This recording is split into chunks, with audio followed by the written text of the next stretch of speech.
Here's what you missed this week on Play Mornings. Look, I can't be the only one that thinks that the amount of plane crashes happening lately is strange. No, you're not. In fact, the only person who doesn't think it's strange, and not to get political, is Donald Trump. He thinks it's, ordinary. It can't be! There's no way. I'm not sure if you heard about this yet or not, about the plane crash at Toronto Pearson International Airport. Of course I did. I'm just shocked it happened in Canada. That happened yesterday. If you're just new to this story right now, a plane crashed and flipped upside down at Toronto Pearson International Airport yesterday. And the reason we're having such a this happened and, my funny voice, is because everybody was fine. I mean, nobody died. Luckily, there was 18 people injured. Of the 18, 3 were critically injured, but non-life-threatening. Exactly. Which is really, really good. Shout out to all the first responders, because apparently they did everything perfectly by the book, and everyone is okay. Except for keeping the plane in the air. How does it happen? Look, Ontario, Toronto got a lot of snow recently. Yeah. So when we watched the video, you could see a ton of snow all over the runway. Don't know how exactly it happened. It's still under investigation.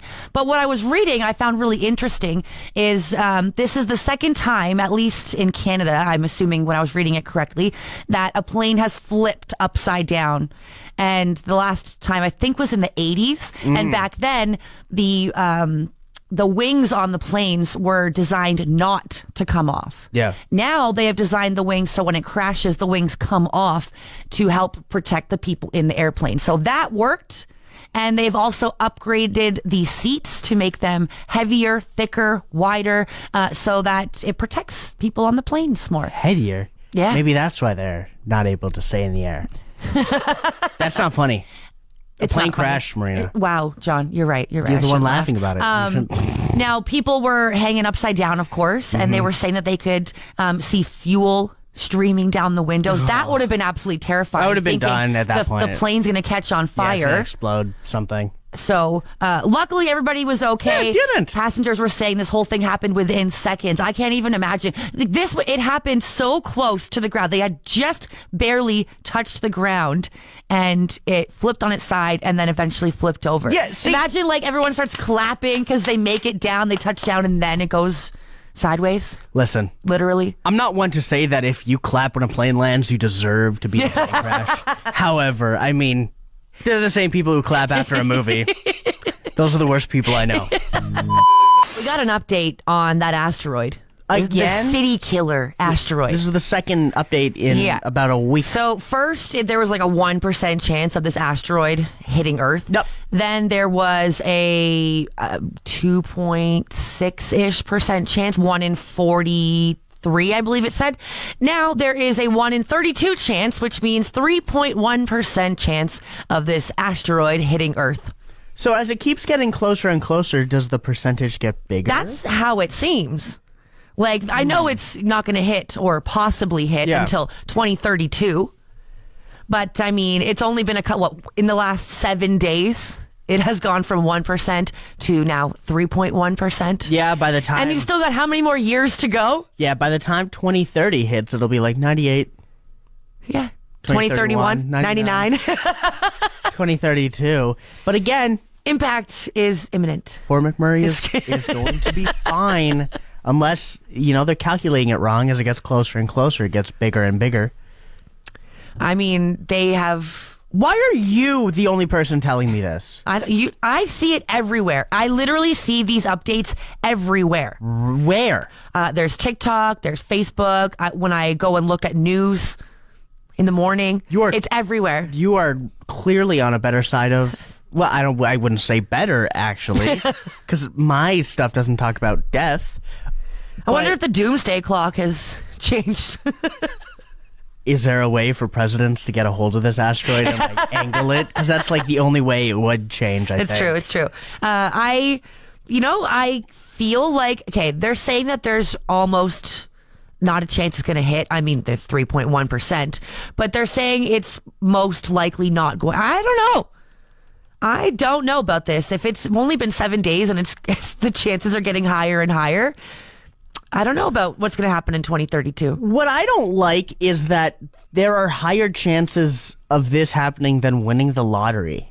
I think that's where averaged between the entire world, there's a 1 in 13,983,816 chance to win the lottery. And the fact that it's 1 in, what did you say? 31? That this thing is going to hit Earth? It's going to hit Earth. There's no doubt about it. 1 in 32, 3.1% chance. 2 days later. This asteroid is my enemy. What is there more to talk about?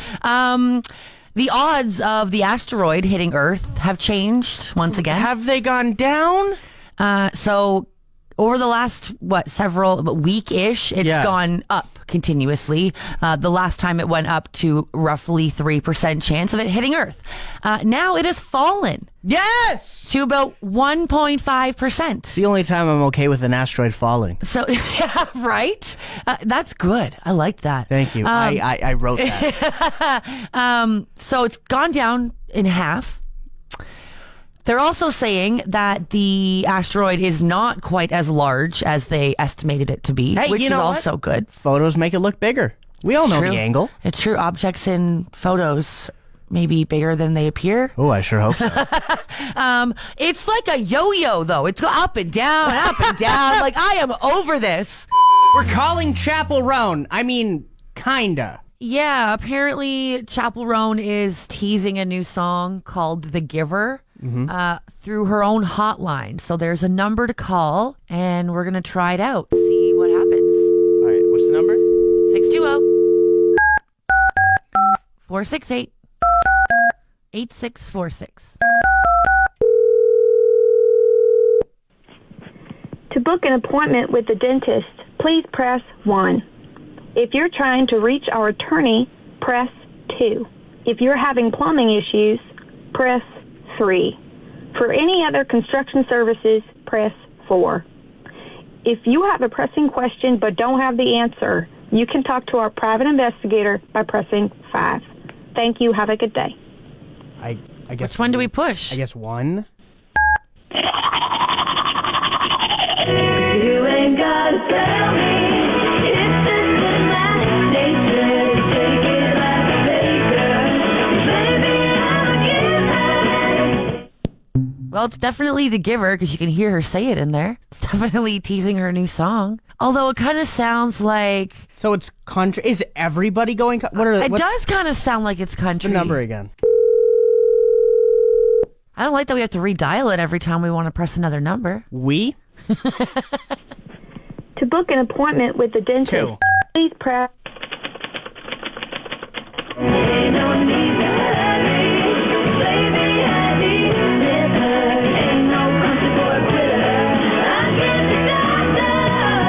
To book an appointment with the dentist.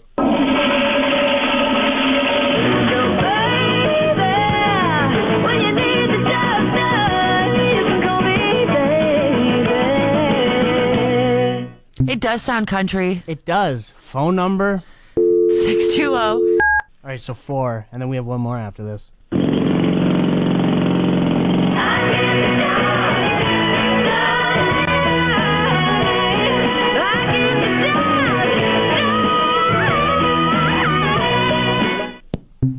Just like all good things, we're about to leave you on a cliffhanger, but don't go anywhere because in just 5 minutes we will be calling the final number of Chapel Roan's hotline. So stay tuned, see what it is, and please don't go anywhere, please. Marina, beg them, please. Please, please, please, please, please, please, please.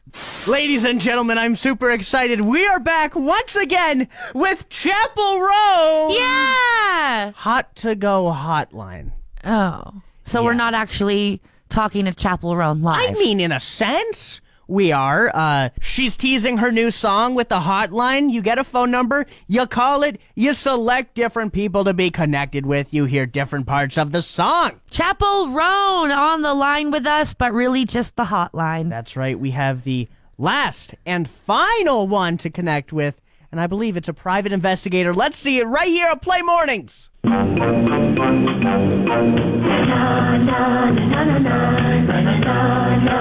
Is this a different song?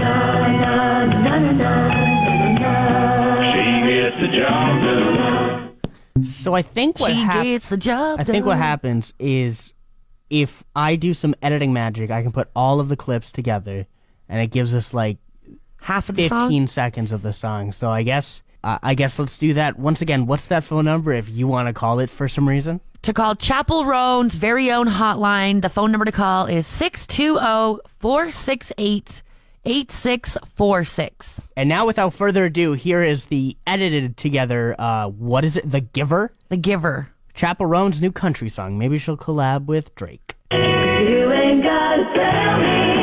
It's just in my nature. Take it like a baker. Baby, I'm a giver. Ain't no need to hurry. Baby, I need liver. Ain't no country boy quitter. I get the job done. So baby, when you need the job done, you can call me baby. I get the job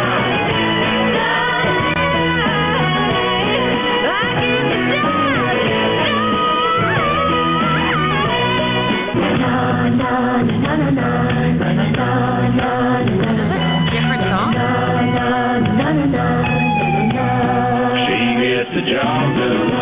Well, there you have it. We're left with a lot of questions. Is it a country song? Is it a good song? Or is John just really bad at editing? I guess we'll have to wait and see for the actual song to drop. Once again, huge thank you to Chapel Roan's Hotline for making an appearance on Play Mornings with Marina and John. Yesterday, I came across a video that was talking about very strange named cities or towns across Canada. Okay. So I made a list. We're going to play a little game here. I made a list Ooh. with 8 cities or towns. You tell me if it's in Canada or if it's not in Canada. Listen, as somebody who usually is the game maker, I have never been more excited to be a playee in my life. Okay, are you ready? Oh, I am so ready. Here we go. Okay. St. Louis du Haha. That is real. Is that in Canada or not Canada? Oh! These are all real. So that's the game. I should listen better. That is St. Louis? St. Louis du Haha. That's not Canada. Where? Quebec. Oh, no, of course it is. Hey, Quebecois. Dog Walk. That is not Canada. Yeah. That's in Kentucky. There you go, Kentucky. Eyebrow. Eyebrow, that is also not in Canada. Where? Saskatchewan. Are we just normal here in Alberta? Christmas pie. That's I almost said Calgary. Canada.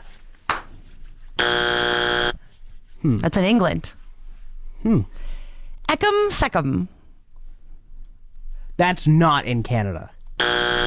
Where? Nova Scotia. Again, Alberta. It's just normal. Spread Eagle. Spread eagle? I feel like that's got to be a Canadian thing. Where? Newfoundland. Guys, what is going on? What else? This is the last one. Okay, I lied. I only have, 7 of them, not 8? 6? Lie. I can't So do- it's I can't do impossible math. for me to- And this one, cereal. Cereal? That is not in Canada, but I would love to know where it is. Alberta. Where? It's a hamlet somewhere in Alberta. It's a what? A little hamlet. It's like You can't say it again and make... What is a hamlet? it's like smaller than a little town, just a little thing. It's like when you go through Boyle. I think Boyle's like a Hey, hamlet or something. if you're the 2 people who live in cereal, let us know. That is the most frustrating. No wonder I make the... Is this how you feel every time I make a game? Yes. Boy, I don't like it. No more games on Play. Hey, do I have to worry about you or my safety? I was perusing Facebook yesterday. Marina Barnes is interested in ladies only learn to shoot a pistol. Yeah, sounds fun. I've done it before. but I Answer wanted my to go question. again. Hey, answer my question. No, you don't have to be worried. Are you sure? Yeah. I make fun of you quite a bit on the show. This morning I made fun of you for being old and posting a photo of a video game instead of a actual photo of the hockey game last night. So I'm okay. You're good. I'm in You're the good. clear. Yeah, you're good. Now, why is it ladies only night? I don't know. I didn't put it together. No, I know that, but like, I wonder what the difference is. The way you hold the gun. Am I right, fellas? They gotta use 2 hands. Anyways, John, I just thought it would be something fun to do. I'm glad that you're that. I'm glad you bring that masculinity to this show, because I am just. What's the opposite of testosterone? Pheromones? Estrogen? I am leaking estrogen on this side. My voice. There's nothing testosteronic about it. I got boobs. There's not much testosteronic about it. If I shot a gun, you know what noise I would make? If I shot a gun, my feet would move. That's the issue that I have. I know I would do that little jump back. I'd be like, "Whoo!" And just everything. Oh, you electrified everything here. But I know for a fact I would make a sound. I'd be like, huh! Or like I would jitter. So I am really glad that, you know what, you're learning to shoot a pistol. It's not my first time. I just wanted to go for the fun. Okay. I kind of wish it was your first time, because now I'm a little more worried. You're trying to get, it's like you do Get better at it? You do long division once, you're not going to be good. You do long division over a period of time, you're going to be able to shoot your co-host between the eyes. Kill shot. No, don't. I can make the joke. You make the joke, it becomes real. Well, we called the creep. There was no answer. But, Marina, we are pivoting.